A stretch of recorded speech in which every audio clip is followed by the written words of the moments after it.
Estava indo tão bem, né? Agora veio o G7 para estragar tudo. O papelzinho já está voando aqui. Esse papelzinho é muito importante, eu vou falar deles para vocês. Queria agradecer a todos os discursos, né? Não é eu que estou dirigindo, mas vou agradecer aqui, porque já tem um tempo que a gente está percebendo que essas coisas precisavam ser ditas. Reencontro com o Evangelho, reencontro espiritual, né? O reencontro com os amigos, com a amizade verdadeira, reencontro da saúde mental, reencontro consigo mesmo, né? E então eu agradeço muito, agradeço o conselheiro Jorge, né? Na verdade era para ele discursar, ele não sabe, porque a gente é meio fã dele, ele é meio gênio. A gente fez umas perguntas para ele ali outro dia ali atrás, e a gente falou, nossa, o homem sabe muita coisa, então um dia nós vamos chamar ele aqui.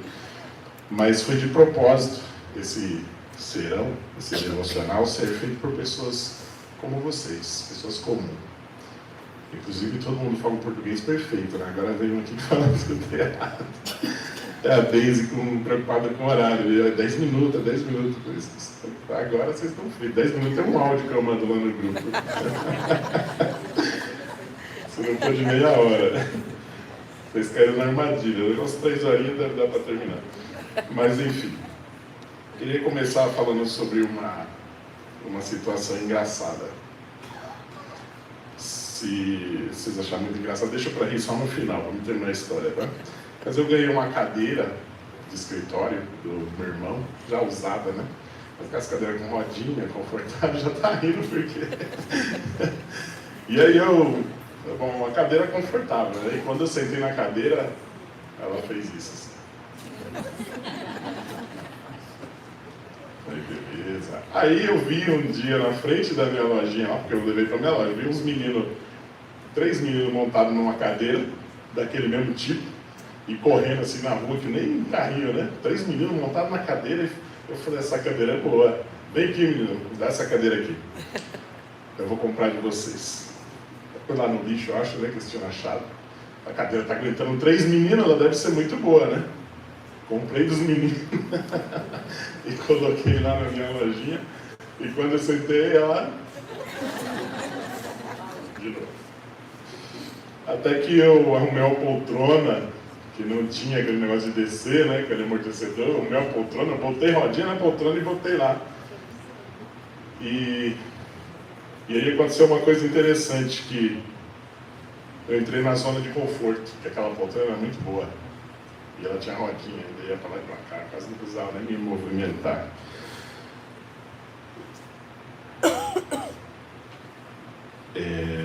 Mas por que eu estou contando essa história? Até meio estranha, né? Porque eu me amo, independente do que as pessoas pensam. Eu me amo. Não importa o que pensam de mim, eu sei o meu valor. Você tem que se responsabilizar pelo dever de ser feliz, pelo dever de se amar mais do que qualquer outra pessoa.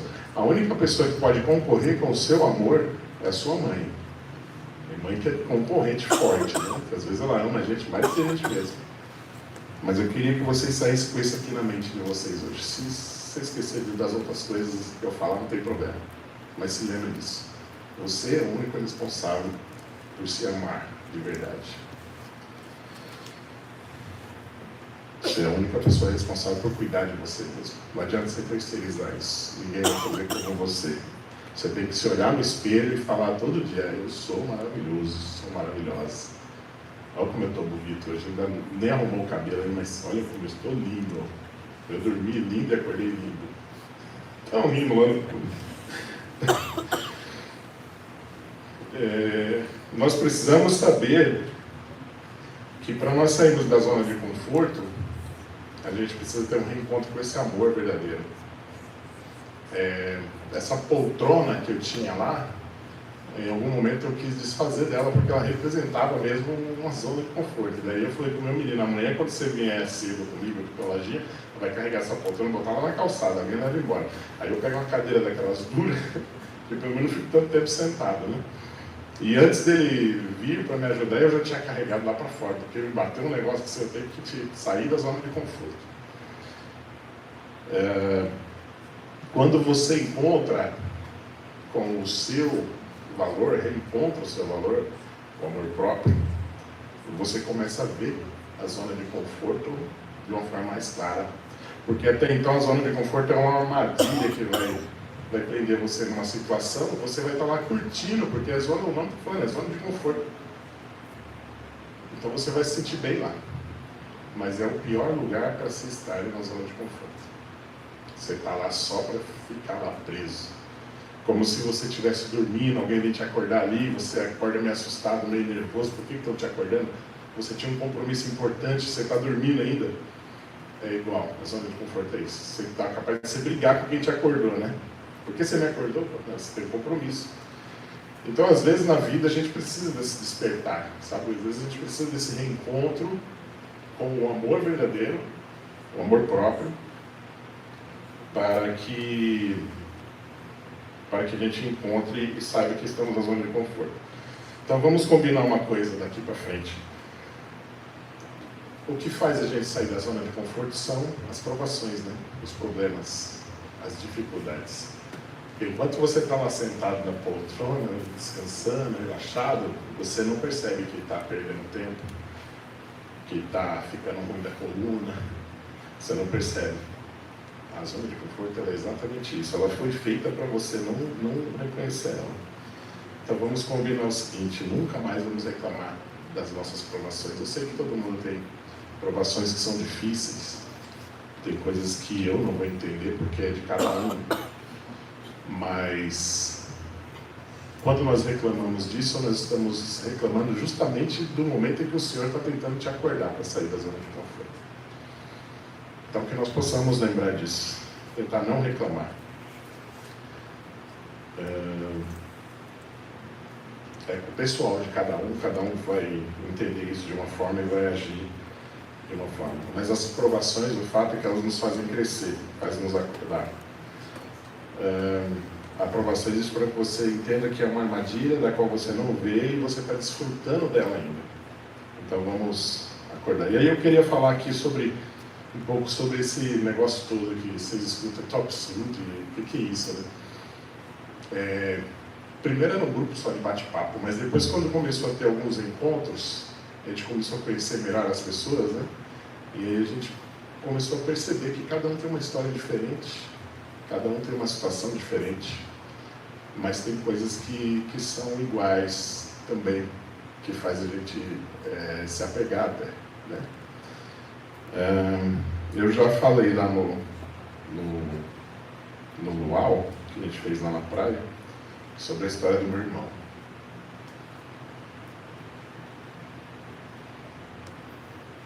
Eu vou falar que ele não, eu sei que eu vou me derreter todo, mas eu vou falar. Meu irmão era um cara super feliz, super bem com a vida. Se ele estivesse aqui, ele conheceria todos vocês também. Faria todos vocês rir, se sentir bem na igreja.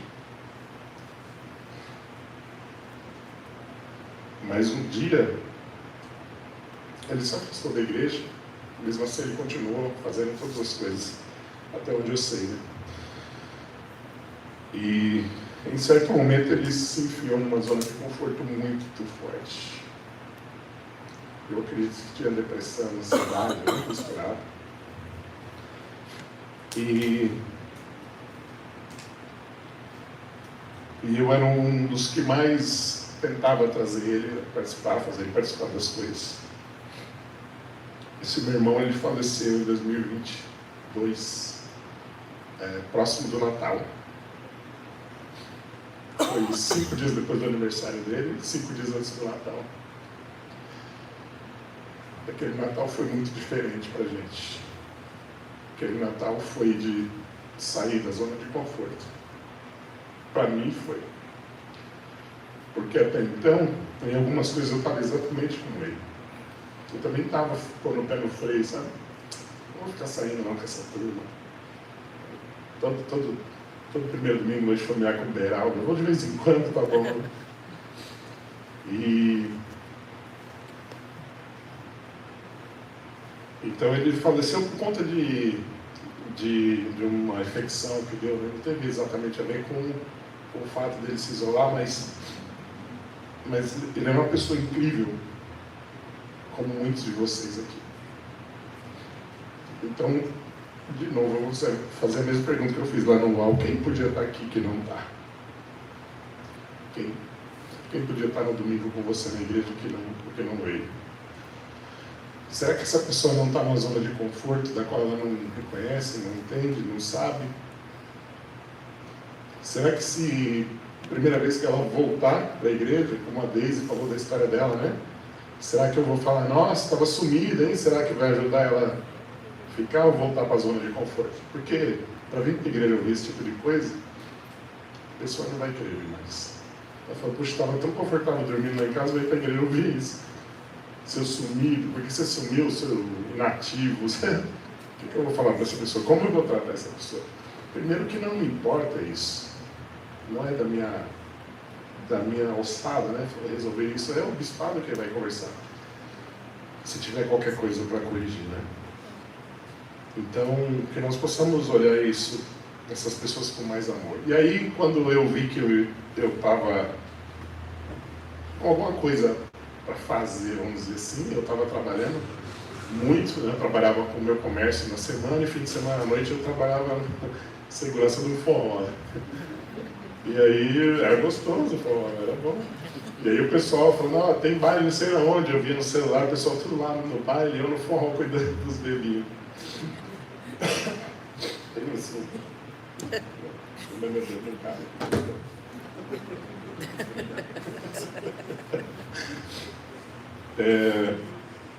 Então eu recebi uma mensagem de uma amiga falando assim: vamos fazer alguma coisa no sítio da igreja? Falei: bora. Vamos fazer. O que a gente pode fazer lá? E ela falou assim: sei lá, dá uma ideia. E eu falei: luau. Foi a primeira coisa que veio na minha cabeça, eu nem sabia o que era luau. Eu falei: vamos fazer um luau. Porque essas coisas é tudo marketing, gente. É tudo uma capa. Para que quando você visse um negócio ser escrito: nossa, luau, isso deve ser demais, né? Vou lá, vou participar. Você saísse da zona de conforto e quisesse estar entre a gente. A gente tem o domingo na igreja, eu vejo que muita gente participa, né, das reuniões assim, assiduamente. Um exemplo de membros. E geralmente é muito da turma da nossa idade, divorciado já, com filho e tudo. Mas são assim, os que mais servem na igreja. E às vezes não tem um encontro com um amigo num outro momento, porque ela está tão acostumada a ir só no domingo na igreja de manhã e volta para casa, está tudo resolvido, espiritual. Mas tem mais. A gente tem que ver que tem mais na vida para ser feito. Tem muito mais. E isso também faz parte do Evangelho. Porque o Alberto falou aqui sobre servir, né?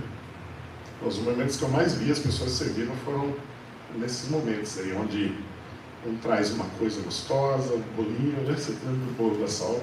Algum traz um refrigerante, bota no copo lá para a irmãzinha. Está com o interesse da irmãzinha, mas ele põe, pelo menos, está servindo ali, né? É um momento de servir, é um momento de se sentir melhor, sentir útil, né?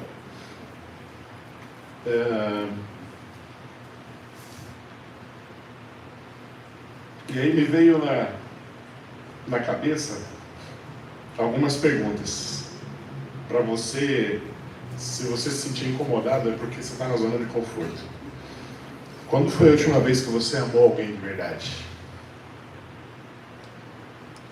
Eu ouvi um suspiro de alguém ali. Alguém suspirou fundo assim.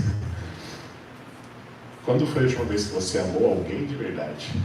Uma vez eu fiz essa pergunta. Claro que eu não vou responder para vocês, né, que é pessoal me... Quando foi a última vez que você se amou de verdade? Veja bem, a gente não veio aqui vender para vocês o problema para vender o remédio depois, né? Tem gente que fala isso, vendeu a doença para depois vender o remédio, não. A gente está tentando fazer o contrário, na verdade.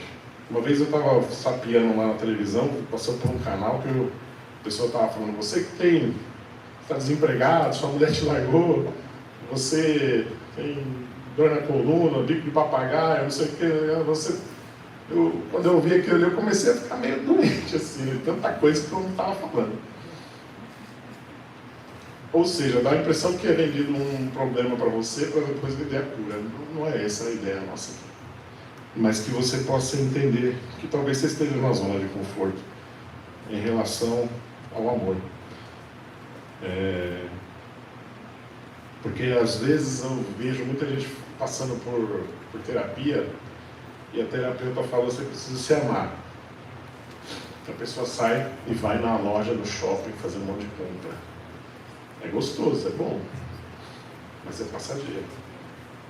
A pessoa sai tão vazia quanto o bolso dela agora, né? Tem 2 vazios. Então, se amar de verdade,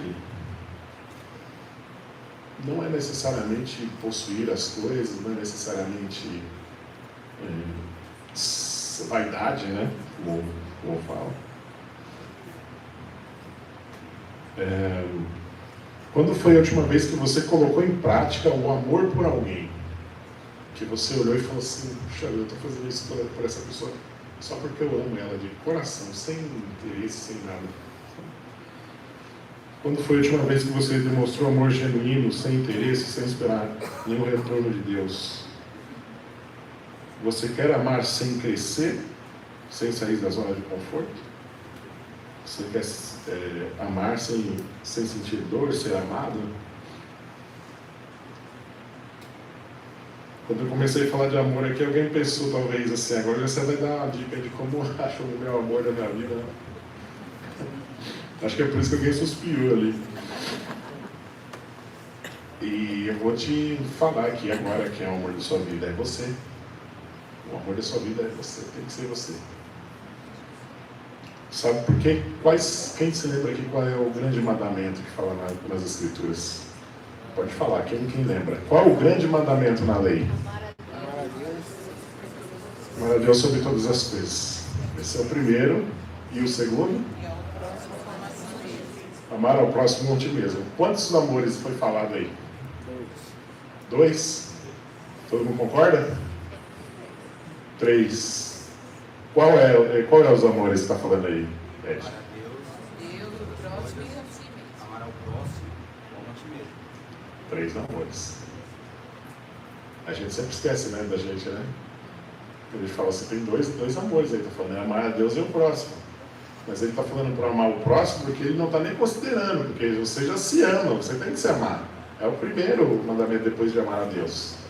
Seria o segundo, né? Você tem que se amar. Não tem outra coisa. E quando você se amar, aí sim você vai aprender a amar o seu próximo. Então, se você me fala assim, me fala como é que eu vou achar o amor da minha vida, é amando você primeiro. É se amando. Sem isso, você vai achar um monte de tropeço aí na vida e não vai chegar no amor da sua vida. Você pode ser iludido, ser enganado, ser feito um monte de coisa. Por isso que eu volto a falar. Você é o amor da sua vida. E aí a consequência vai vir. Os meus pais, eles têm 70 não, exagerando já. Vão fazer 65 anos de casado. Eu quase chego nesse número, mas assim... Deixa eu falar. Essa história para outro devocional. Mas eles têm 60 anos de casado, 65 com os dois, tá? Não é com os dois. Eles são casados há 65, se for colocar aí entre noivado, namoro, está indo para 70 quase. E eles estão lá. Hoje eu tenho o privilégio de ajudar eles. Eles têm 85 e 83 anos. Eu ajudo eles lá no dia a dia, e como eu posso, levo no médico, tudo. E eu tenho tido o prazer de fazer algumas coisas assim que eu me lembro que a minha mãe fazia para mim. Inclusive cuidar do cabelo dela, né? O cabelo dela é peruca, não é longa que eu fale para ninguém. Mas ela me entrega também com um monte de coisa, então eu estou entregando ela aqui. E aí eu vou lá e arrumo o cabelinho dela e ela fica toda feliz. E eu me lembro, quando eu estou arrumando toda vez, eu me lembro de quando ela arrumava o meu cabelo. Meu cabelo ela queria casar com um homem do cabelo liso, né? Para não ter o filho com o cabelo pichain, ela falava. E aí ela acabou casando justamente com o homem com o cabelo pichain. Então ela dividia o meu cabelo, deixava o cabelo crescer e tentava dividir também. E eu me lembro disso. Eu me vejo hoje fazendo isso por ela. O amor é a coisa mais magnífica que tem nesse mundo, gente. E nunca deixe de fazer algo por alguém. Eu tenho aqui, estou falando de família, eu vou aproveitar para falar desse papelzinho aqui. Ó. Deixa eu dar uma enxugada aqui que eu não estou achando nada. Esse papelzinho aqui é um vale. Quando meu filho era muito puxa-saco meu, com uns 9 anos, ele fez esse papelzinho aqui. Hoje ele está com 14, já começa a dar uma afastada, né? Mas ele fez esse papelzinho aqui que está escrito assim, vale água gelada. É um valezinho de água gelada. E ele tem um símbolo da eternidade aqui, assim, né? Que ele quer dizer que é para sempre. Esse vale para sempre. Então toda vez que eu quisesse um copinho de água gelada, uma garrafa de água gelada, Davi, chega aí. O valezinho aqui traz aguinha gelada para o pai. Foi esse o propósito desse valezinho que ele fez aqui. Só para me trazer água gelada. Eu achei muito interessante, criativo, né, da parte dele. Muito puxa-saco também. E aí eu perguntei, mas por que tem dos dois lados? Se é um vale eterno isso aqui, né? Por que tem dos dois lados? Ele falou, não sei, tem que ser dois. Eu falei, tá bom, porque se acabar um ainda tem o outro, deve ser eterno, né? Mas nesse dia, gente, eu aprendi uma coisa sobre Deus. Deus nos ama eternamente, com todos os poderes que Ele tem. Eternamente. O amor dele está estendido para todos, a qualquer momento. É só a gente querer e precisar que Ele está ao alcance de nossas mãos, ou da nossa mente, do nosso coração. E Ele é duplo, porque tem o Filho Jesus Cristo que também nos ama para a eternidade. Com esse valezinho aqui, Ele me ensinou sobre isso, sobre o amor de Deus. Ele também é eterno. Por que é infinito? Né? Não precisava ter dois, né? Pois tem em dobro. Caso, né, Deus não esteja te ouvindo em algum momento, o Filho vai estar ouvindo. Ele vai estar sabendo o que você precisa. Mas isso não vai acontecer. Sempre vai estar os dois ali disponíveis para você. Então se lembre sempre disso. Né? Quando você chegar em casa, talvez você encontre uma caixinha lá na sua casa. Faz de conta que o amor de Deus está lá dentro. Pode ser uma caixinha vazia. Que toda vez que você estiver sofrendo, angústia, triste, chateado, abre aquela caixinha. Contra o amor de Deus. É só uma representação. Mas para você se lembrar que o amor de Deus está tão simples como abrir uma caixinha. Tão simples. Ele está sempre disponível.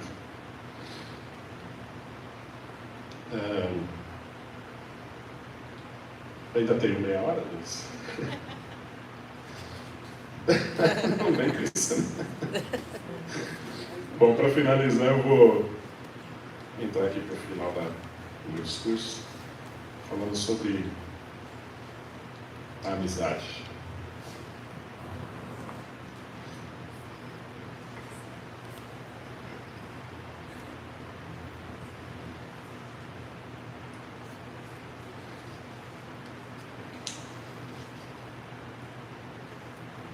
Primeiro, uma pergunta. Quem pode te ajudar a reencontrar o amor de Deus? Quem anda com você? Quem são seus amigos? A gente tem uma escritura em Marcos, que eu não vou ler tudo, mas ela fala muito interessante, a história mais interessante que eu conheço das escrituras, que é quando um paralítico ele está de cama e os amigos dele levam ele até a casa onde Cristo estava curando, né? Cristo estava pregando e fazendo alguns milagres, então falaram assim, vamos levar nosso amigo lá, porque ele cura todo mundo, então ele vai curar ele também. E aí, não tendo por onde entrar, resolveram de uma forma assim muito diferente. Subiram por cima da casa, tiraram as telhas, eu leio isso, eu dou risada toda vez, do mesmo jeito. Tiraram todas as telhas lá para passar a cama amarrada numa corda e desceram aquela cama na frente de Jesus.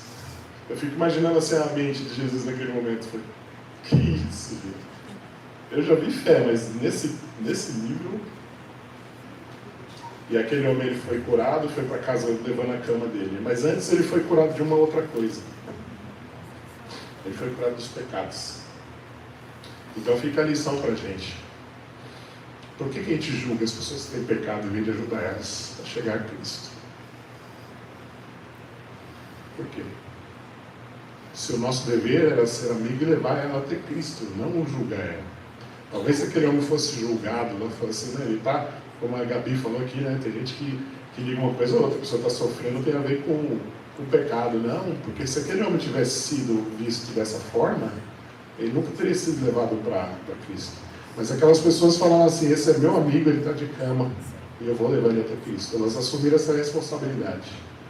Então que você possa olhar para o seu lado e pensar em quem poderia estar aqui, quem poderia estar no domingo, na igreja com você, que não está, e fazer o possível para que ele esteja. Para finalizar, eu queria só trazer um pensamento.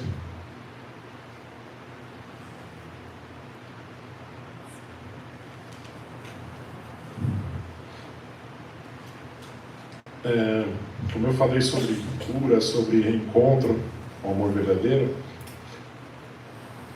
a gente tem que entender para procurar cura. Eu acho que é uma coisa que eu deduzi assim, tá, gente? Eu não sou especialista em mente, não. Os psicólogos aí que vão saber isso. Mas pelo que eu entendi, para você reencontrar alguma coisa, você tem que saber que perdeu e saber mais ou menos onde foi, né? Achei engraçado quando a pessoa fala, perdi minha chave. Onde você perdeu sua chave? Se eu soubesse, eu ia lá pegar onde eu perdi, sei lá onde eu perdi. Mas quando são coisas assim da vida, que a gente se magoa, às vezes a gente tem uma lembrança, né? Da ferida que a gente carrega. Às vezes a gente lembra, fala, essa ferida aqui é daquele dia.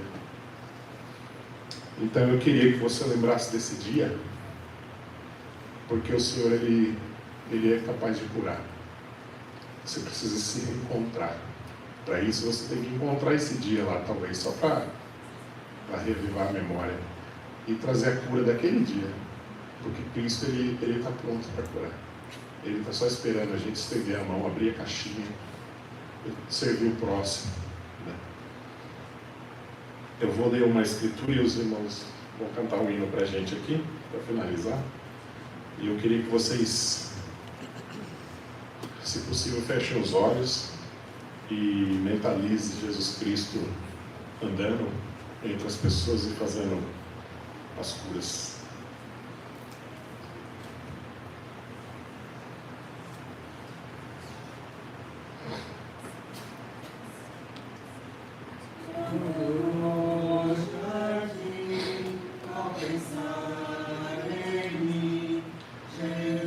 Quem creu na nossa pregação? A quem foi revelado o braço do Senhor? Porque foi subindo como um renovo diante dele e como a raiz de uma terra seca. Não tinha boa aparência nem formosura. Olhamos para ele, mas não havia nenhuma beleza que nos agradasse. Era desprezado e o mais rejeitado entre os homens. Homem de dores e que sabe o que é padecer. E como um a quem os homens escondem o rosto, era desprezado e dele não fizemos caso. Certamente ele tomou sobre si as nossas enfermidades e as nossas dores levou sobre si. E nós o considerávamos como aflito, ferido de Deus e oprimido. Mas ele foi traspassado por causa das nossas transgressões, esmagado por causa das nossas iniquidades. O castigo que nos traz a paz estava sobre ele, e pelas suas feridas fomos curados. Que nós possamos encontrar cura para nossas feridas em Jesus Cristo, que é o único caminho, a verdade e a vida. Ele é a cura para tudo o que você precisa.